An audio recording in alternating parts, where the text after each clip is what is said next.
pleased to be joined by Professor Chris Whitty, Chief Medical Officer, and Sir Patrick Vallance, Chief Scientific Advisor.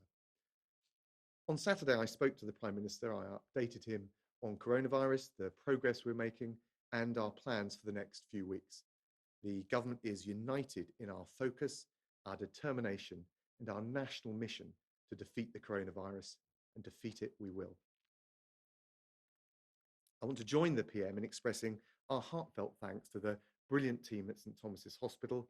And as the Easter Bank holiday weekend draws to a close, I also need to thank all of the NHS staff, all of the other frontline staff who have been working so hard over the long weekend to care for those suffering from coronavirus. We thank you, we pay tribute to you, and we're immensely proud of all you're doing. And can I also take the opportunity to thank everyone who followed the advice to stay at home despite the wonderful weather and despite the challenges and the sacrifices that sticking to the advice presents to many families. I have to say that at the end of last week, we were concerned that people might start ignoring the advice or cutting corners, given the temptation to go out into the sunshine. In fact, the overwhelming majority of people stayed at home and understood the importance of doing so. You stuck to the advice, you denied the coronavirus the social contact it needs to spread, and people should be in absolutely no doubt that by staying home this weekend, you've saved lives, and you've also helped protect our precious NHS at this critical moment in the crisis. So thank you. Your efforts are making all the difference, and please keep them up. We've come too far, we've lost too many loved ones, and we've sacrificed too much to ease up now. I can tell you on the latest data that 290,720 people have been tested for coronavirus. 88,621 have now tested positive. And I'm very sorry to say that 11,329 people have now died from coronavirus. Every one of them a tragedy.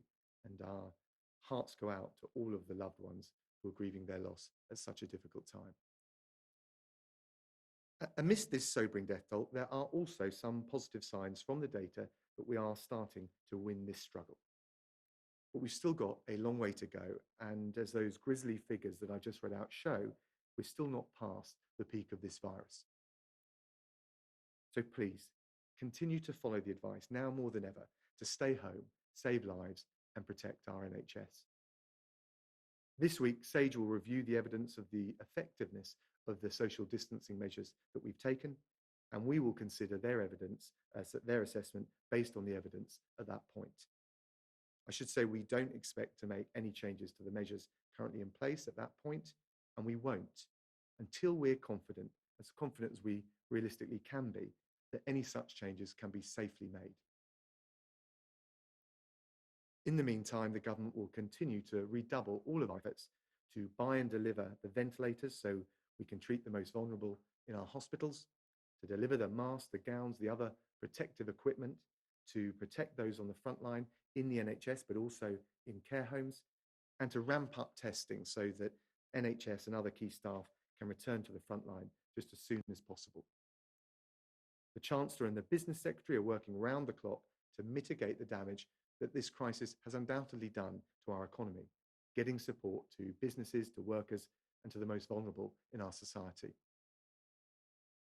So please, once again, keep following the guidance to stay home, save lives, and protect the NHS. If we let up now, the virus will only take full advantage. It will spread faster and it will kill more people. If we refuse to give in to it, if we keep up this incredible team effort, we will beat this virus and we will come through this national test. Our plan is working. Please stick with it and we will get through this crisis together. Now I'll hand over to, I think it's Chris, to Patrick to talk us through the data today. Thank you. Thank you, Patrick. First slide, please. Reminder, as the First Secretary has said, the aim is to keep the numbers below NHS capacity to make sure by doing so we save lives. The mobility change on this slide shows what we've done, what we've all done. We've stayed at home more, we've reduced our activity in terms of retail, recreation, transport, and in the workplace with more home working, and of course even reduced the presence in parks. That is having an effect in terms of reducing the transmission in the community. Next slide, please. This slide shows the number of new cases, but, and this is an important thing to understand, of course it's not all the cases. This is the cases that have been tested. There are many more cases that have not been tested. The blue bars show the number of cases that have been tested for medical need. And you can see that even allowing for some vagaries of the numbers of tests being done, that's at least flattened off, and we would expect that to decrease. The orange bars show the number of people who've tested positive who are in critical care workers, including those in the NHS. And I'm pleased to say there's more testing going on there. That's an important part of what is happening to detect more cases and also to be able to tell people who are negative. Next slide, please. This is in some ways harder data. It's data that actually measures things that relate directly to the infection, and that is the number of people in hospital beds with COVID. And here you can see, as I've discussed before, this is beginning to flatten off. You can see it beginning to flatten off in many parts of the country, not absolutely everywhere, but you would expect this to continue to decrease, flatten, and then start to decrease as the effects of that social distancing that we have in place really feed through into the illness that we're seeing in hospital. And then finally, if I can have the last slide, please. This is the slide of deaths. And again, it doesn't carry all deaths in this. It looks at the deaths in hospital. And the reason it looks at deaths in hospital is that's the international standard and which everyone else is doing in terms of reporting deaths. There are, of course, unfortunately, many deaths that also occur outside hospital. We're tracking behind Italy. We're following the same sort of path. What do I expect to see happen? I think this week's difficult. I think this week we're going to see a further increase. Thereafter, we should see a plateau as the effects of the social distancing come through. That plateau may last for some time and then begin to decrease. That's what we'd expect to see in this very unfortunate death curve. Thank you very much. Thank you, Patrick. David Shupman from the BBC, lead off with the questions. Thank you very much indeed. Two questions, if I may. One to Sir Patrick Vallance. This morning, David Nabarro, the World Health Organization Special Envoy, described the wearing of masks as becoming a social norm. And in America, the Centers for Disease Control have recommended that the American public wear masks as a measure against people who are infected but don't show symptoms passing on the virus. Is it possible that you would change your advice to the British public about wearing masks when they're out of doors? But first, if I may ask a question to the First Secretary, understanding that it's too early to consider relaxing any of the measures, could you share with us any of the specific ideas you're considering within government for how those measures might be relaxed when that time comes? Well, I think it's far too early to talk about that. We're still, as Sir Patrick has explained, going through the peak. We are doing all of the work in government to assess the evidence. We'll be guided by the science and the medical advice that we get. And I think until you've got that evidence, we'd be getting ahead of ourselves. The focus right now, particularly after, I think, the relative success of encouraging people to stay home during the long bank holiday weekend, is to keep up that national effort, to keep the social distancing measures in place. And there will come a time in the future where we can talk about relaxation or transition, but we're not there now. In answer to the question about masks, I'm going to answer first the question that you posed as if we saw new evidence, would we change our minds? To which the answer is definitely yes. That's what science does. It looks at new evidence, and we would give new advice if we saw new evidence. As you know, the WHO have stayed with their recommendation around masks. We look at this and update our view from time to time. We're actually looking at it again now. The evidence on masks is much more persuasive for masks stopping you giving it to somebody than it is for you preventing from you catching it. We are continuing to look at new evidence as it emerges, and if there's evidence that looks like we should change our advice, we would do so.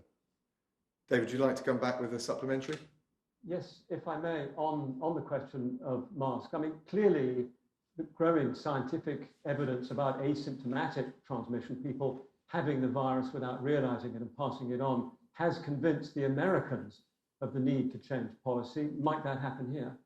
Well, as I said, it might do, because we're looking at evidence all the time. And of course, it's a complicated one because, yes, there do seem to be people who are asymptomatic or pre-symptomatic. By definition, of course, they're not also coughing and doing the things that can spread it. But this is all the data that we're looking at the moment. We have a review ongoing at the moment of the evidence around masks. And if that review concludes that the position should change, we will, of course, make that recommendation. And if it stays the same, we will make that clear as well. Mark McQuillan from ITV.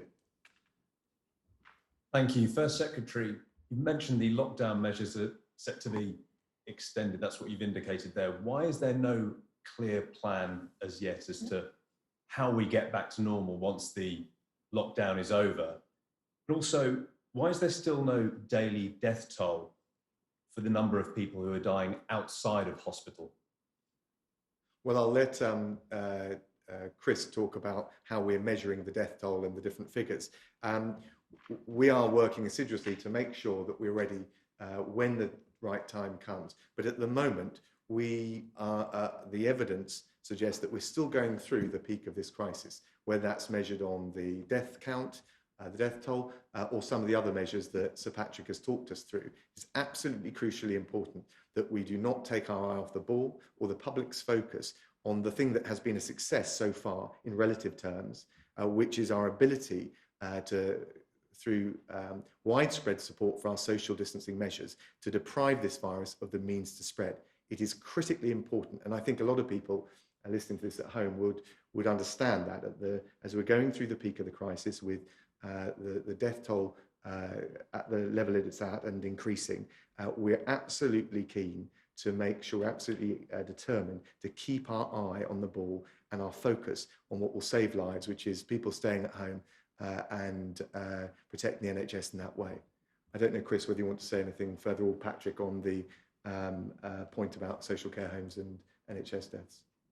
Well, so in terms of death, so the question was, why are we not measuring death toll outside hospitals?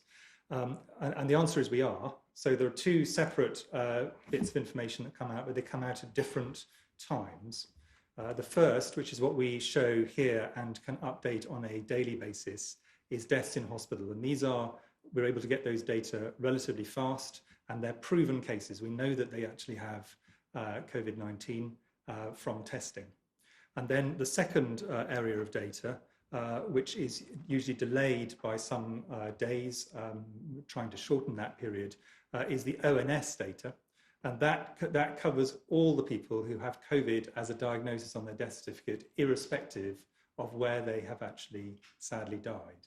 And those data do include deaths at home, deaths from care homes, deaths in other areas, where the doctor who has seen them thinks that COVID is or is likely to be the cause of death or an important contributor to the cause of death. So those are the two main ways that we're measuring them at the moment. Mark, would you like to come back on any of that? Well, I was going to just mention on the deaths outside hospitals, you mentioned the ways that they're being calculated. Will that information be, part of the figures that are released to the public? Is there any plan to release that information? ONS data is completely open to the public and always will be. And I think that the other thing which it is important that in every situation we look at is not just the COVID direct deaths, but the all-cause mortality. So because some of the way in which COVID is going to be causing death, sadly, is obviously direct from the virus, and some of it potentially is from other causes, which include things like people not being able to get into hospital, which is at the moment, the hospitals are operating very effectively below their ceiling in terms of emergency care, but also things that might be postponed, and also the long-term effects of the economic and other effects on people's long-term health. Victoria McDonald from Channel 4.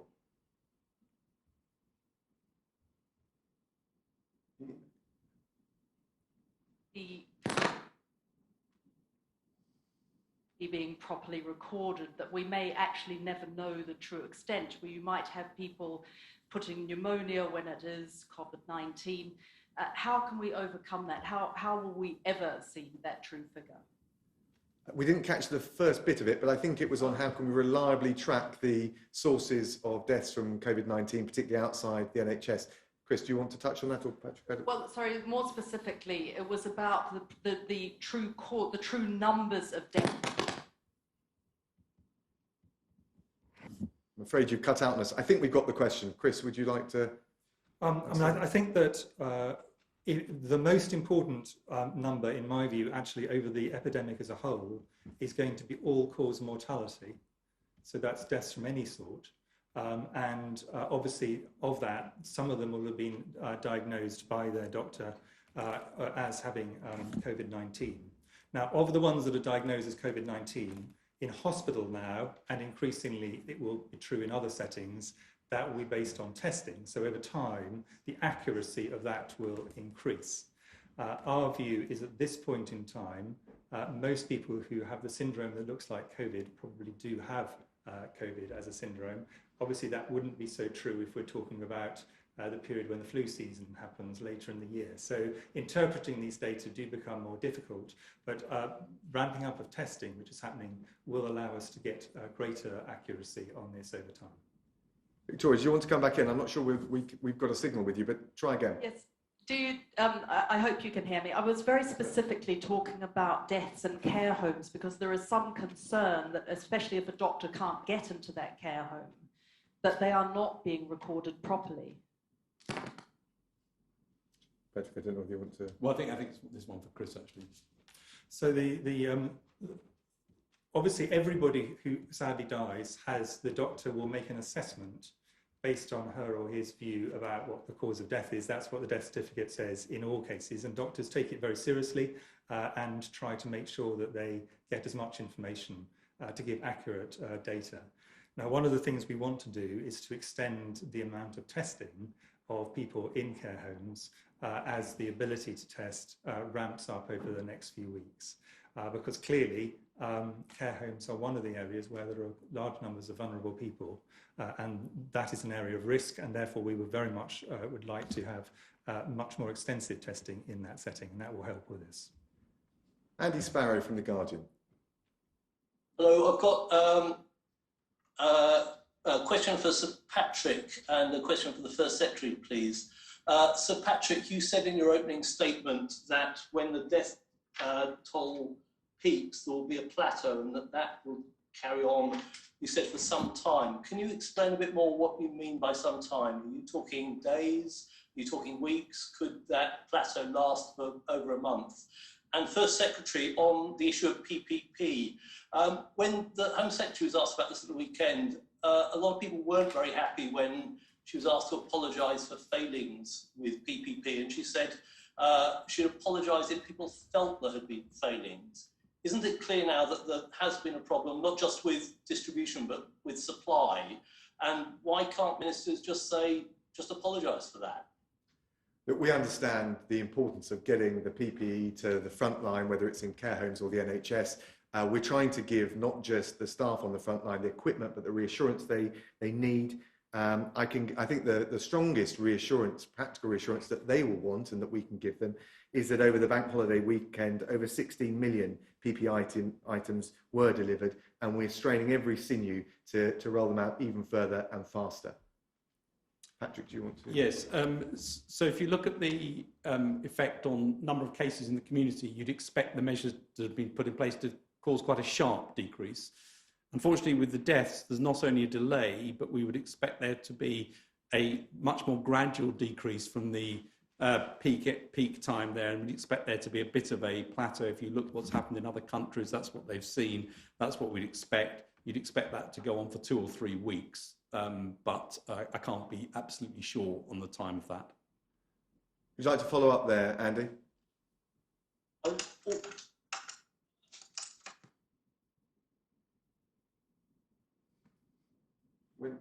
We're not hearing you.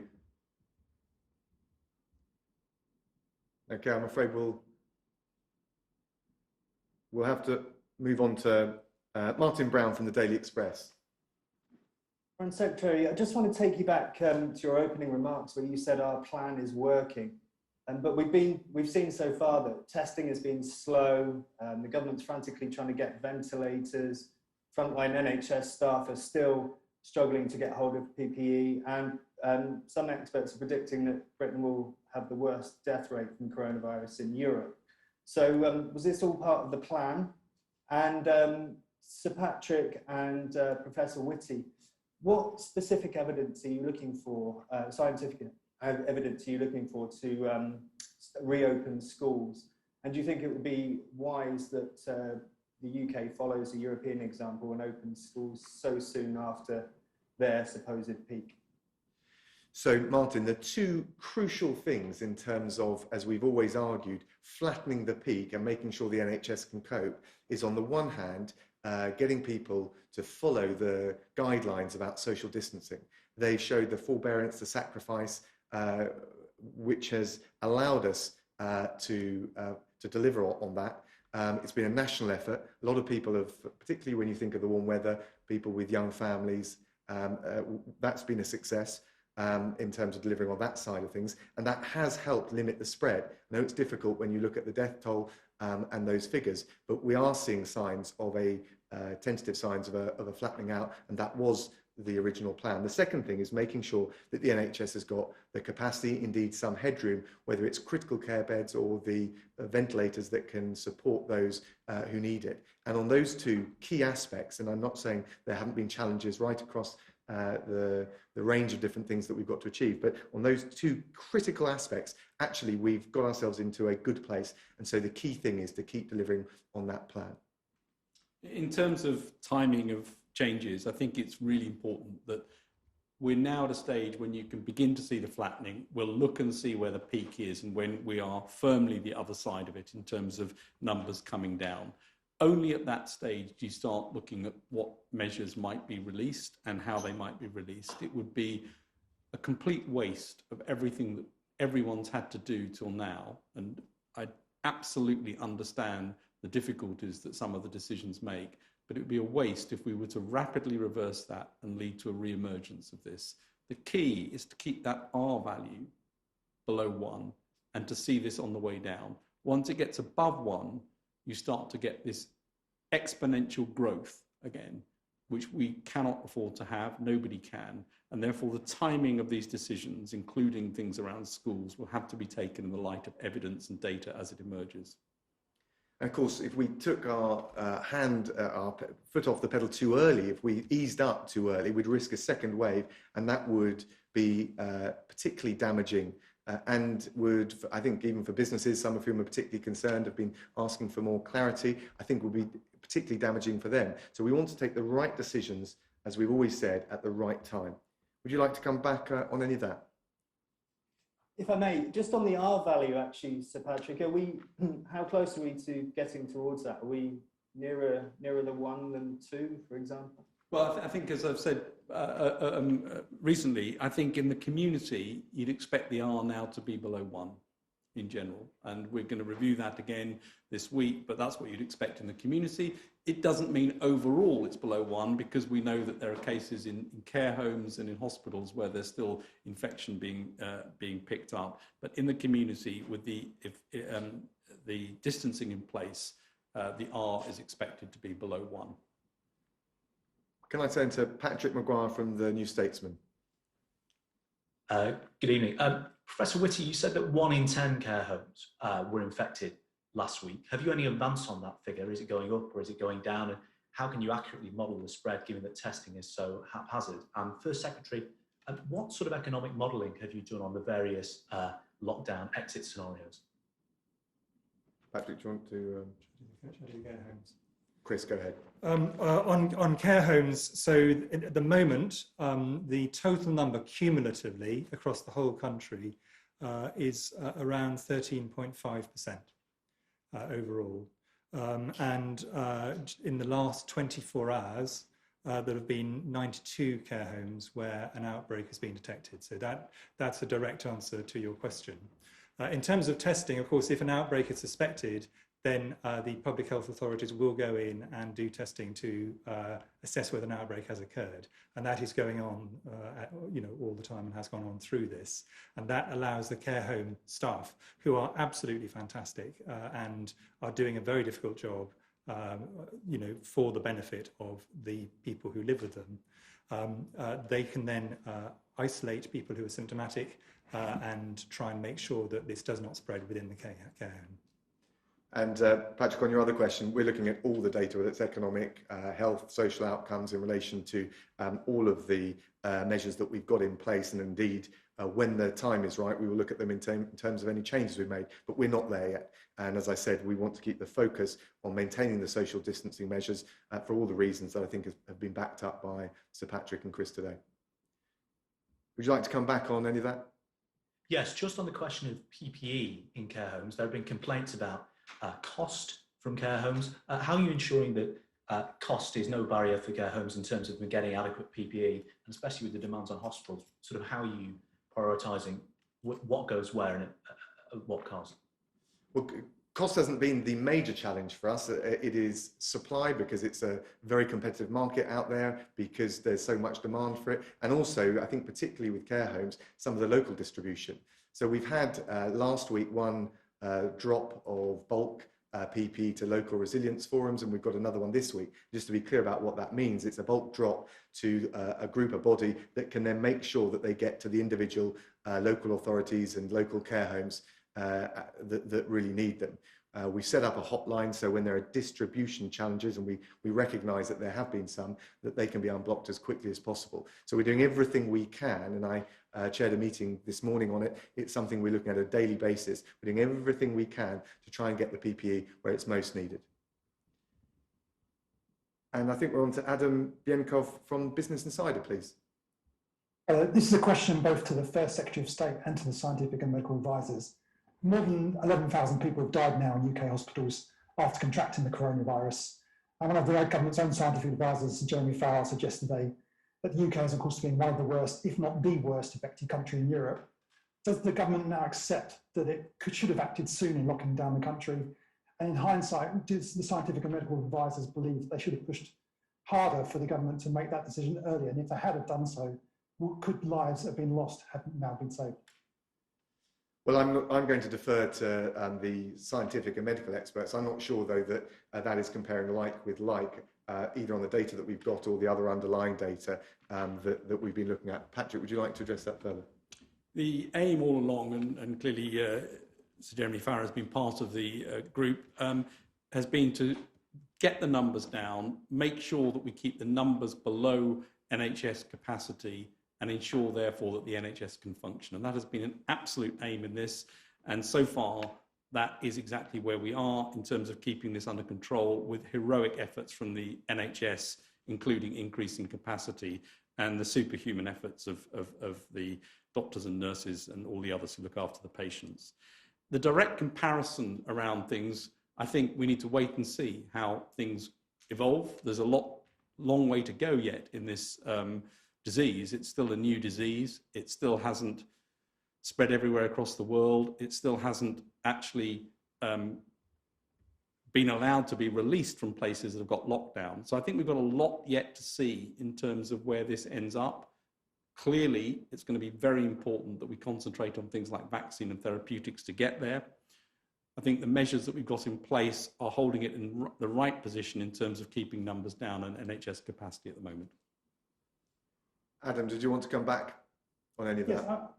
Well, I accept that you cannot always make direct comparisons between countries. I think if you look at some of the countries that acted much sooner than the UK, South Korea in particular, only had a fraction of the deaths that we've seen in the UK. Isn't it clear that had we acted sooner, days or even weeks earlier than we did, that it would have made a difference in terms of lives lost?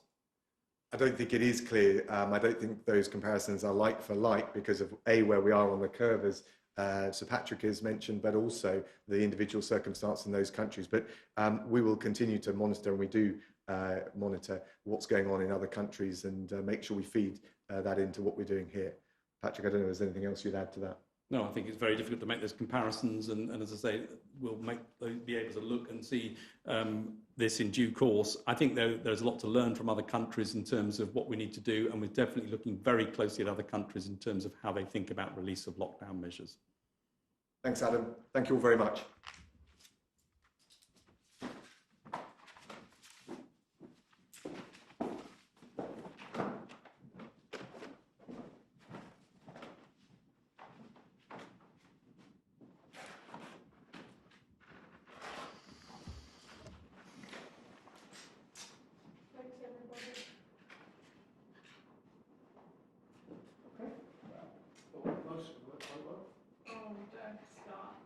It was them, not us, I promise. Okay, switching on. Yeah. And on. Thank you.